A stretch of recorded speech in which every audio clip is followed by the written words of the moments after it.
Viloyatimizda kichik va o'rta biznes sohasidagi muammolarni aniqlash va bartaraf etish maqsadida viloyat soliq boshqarmasi mas'ullari har hafta tadbirkorlar bilan ochiq muloqotlar o'tkazib, ularning faoliyatida uchrayotgan muammolarni o'rganmoqda.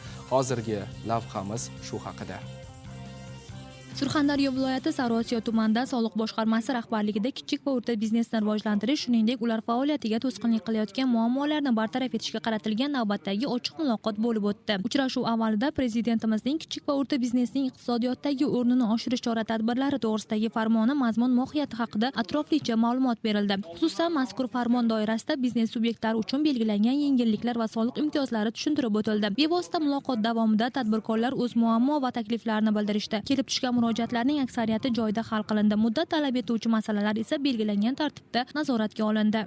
Viloyatimizning eng olis tumani bo'lgan Sariosiyo tumanida kichik va o'rta biznes sohasida faoliyat olib borayotgan tadbirkorlar bilan bugun uchrashuv o'tkazdik. Ularni qiziqtirayotgan savollarini, bugungi kunda ularni qiynayotgan muammolarini, takliflarini eshitib, muammolarning yechimini joyida, yechish mumkin bo'lganlarini joyida yechib, boshqa idora va tashkilotlarga taalluqli bo'lganlarini ham yechimini topish bo'yicha aniq vazifalarni oldimizga belgilab oldik. Ahamiyatli jihati bu kabi ochiq muloqotlar nafaqat tadbirkorlik muhitini yaxshilash, balki soliq organlari bilan o'zaro ishonchli muloqotni mustahkamlashda muhim ahamiyat kasb etmoqda.